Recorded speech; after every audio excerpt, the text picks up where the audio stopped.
Hello everyone, जय सिया राम। कैसे हैं आप सभी लोग? आशा करती हूँ स्वस्थ होंगे, मस्त होंगे। और आप सभी लोगों के बहुत सारे कमेंट आ रहे हैं कि कार्तिक मास में स्नान कैसे करेंगे, दान कैसे करेंगे, कार्तिक मास के व्रत कैसे रखे जाते हैं, स्नान की विधि क्या रहती है। तो आपके उन्हीं सभी क्वेश्चन के डाउट्स क्लियर करने के लिए आज की ये वीडियो है कि कार्तिक मास में आप स्नान कैसे कर सकते हैं, रोज पूजा कैसे करनी चाहिए, कार्तिक मास के व्रत कैसे किए जाते हैं। डिटेल में हम आज इस टॉपिक पे बात करने वाले हैं। तो आपको कार्तिक मास से रिलेटेड सभी वीडियोस ऑलरेडी चैनल पे हैं, मिल जाएंगी, आप उन्हें भी जरूर देखिएगा। और आज हम बात कर लेते हैं कि कार्तिक मास में आपको क्या क्या करना जरूरी होता है। तो 5 नियम होते हैं। तो देखिए, सबसे पहला नियम होता है स्नान का। कार्तिक मास में सुबह जल्दी उठकर स्नान किया जाता है। दूसरा नियम होता है दान का।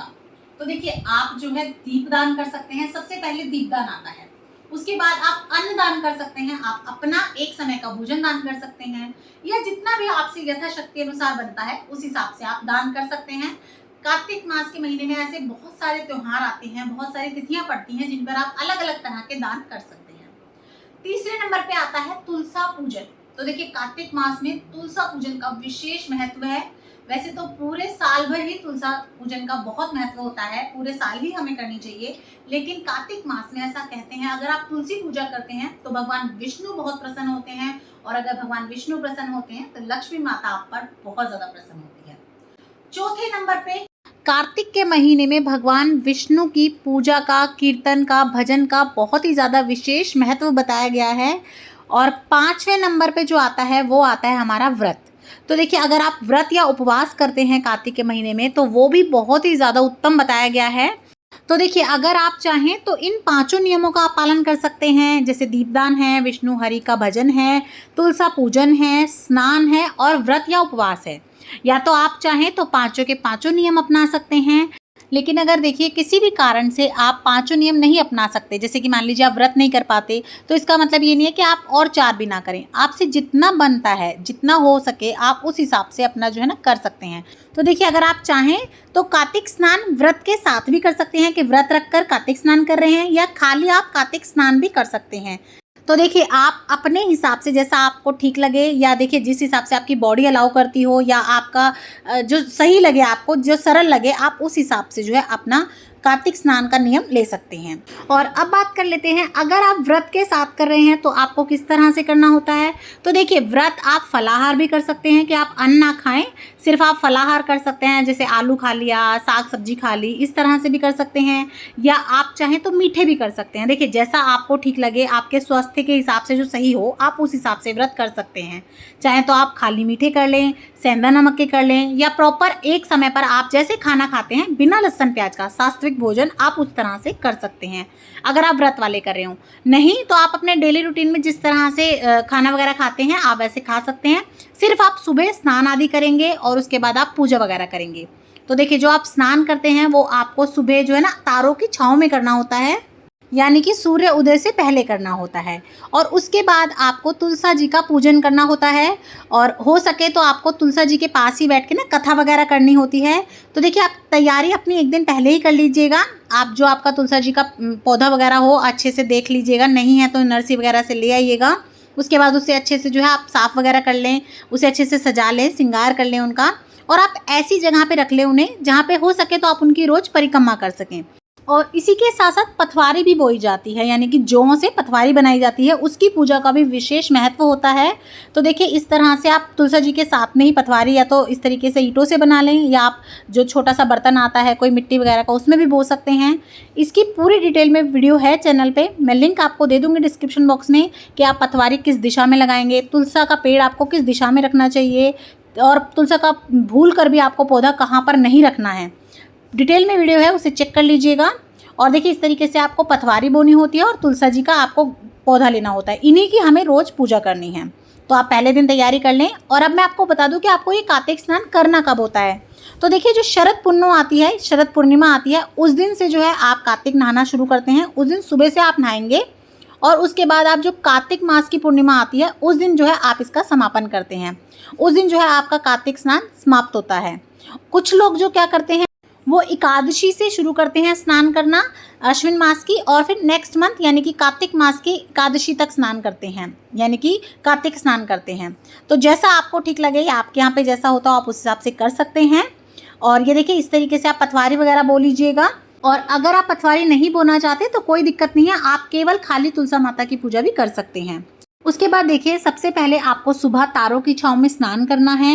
हो सके तो आप ठंडे पानी से स्नान करें, लेकिन अगर आप ठंडे पानी से स्नान नहीं कर सकते या कई बार ऐसा हो जाता है कि कोई ऐसा सोर्स नहीं है कि हमें सुबह का ताज़ी पानी मिल सके, तो देखिए कोई दिक्कत नहीं है, हमें अपने स्वास्थ्य को साथ में लेकर पूजा करनी है। ऐसा ना हो 2 दिन बहुत अच्छी पूजा करी, ठंडे पानी से नहा लिए, तीसरे दिन बीमार पड़े और पूजा ही हमारी छूट गई। ऐसा नहीं करना है। आप अगर कर सकते हैं बहुत अच्छी बात है, ठंडे पानी से नहा सकते हैं, तो नहीं तो कोई बात नहीं, आप थोड़ा सा गर्म गुनगुना या कोसा पानी भी ले सकते हैं। जैसा आपको सही लगे आप उस हिसाब से थोड़ा बहुत हेर फेर करके बदल के भगवान की पूजा कर सकते हैं। क्योंकि देखिए जैसा मैं हमेशा बोलती हूँ, कुछ ना करने से बेहतर है कुछ कर लेना। और भगवान नहीं कहते कि मेरी इस तरह से पूजा करो कि तुम अपना स्वास्थ्य ही बिगाड़ लो।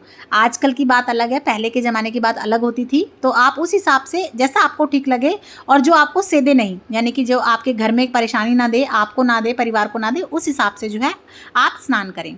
तो जिस हिसाब से आप करना चाहते हैं इस तरीके से आप स्नान करेंगे।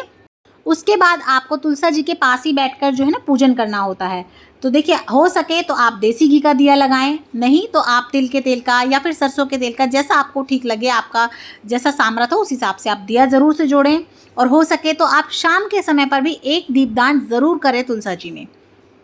उसके बाद देखिए कार्तिक मास में कार्तिक महात्म पढ़ा जाता है, तो यहीं पर बैठकर आपको कार्तिक महात्म पढ़ना होता है।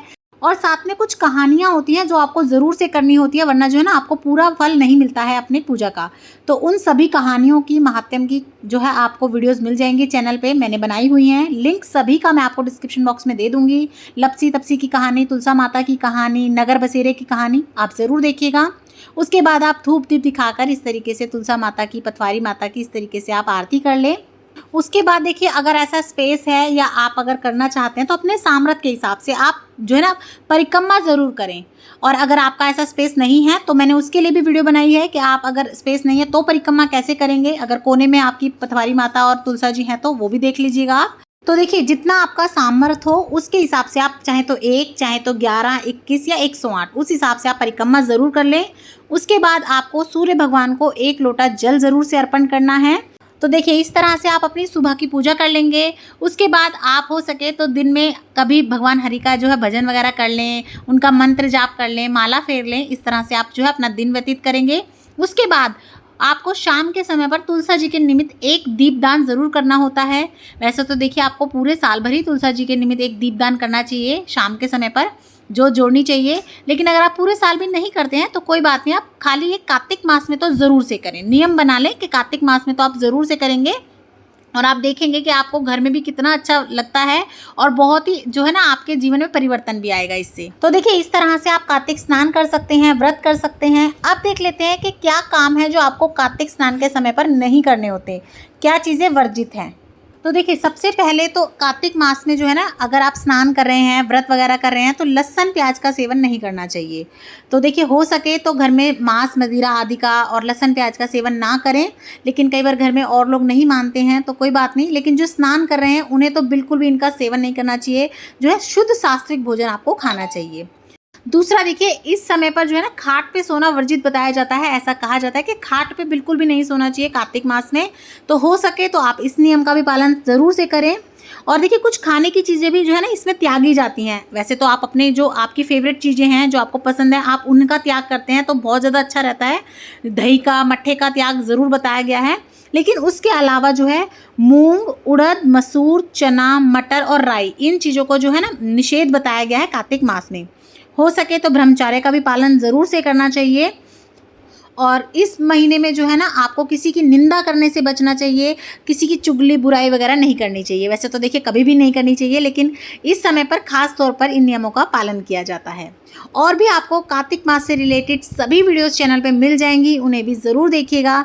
सभी का लिंक मैं डिस्क्रिप्शन बॉक्स में डाल दूँगी। और अगर वीडियो पसंद आई हो, चैनल अच्छा लगे तो लाइक, शेयर और सब्सक्राइब ज़रूर करें। जय सिया राम।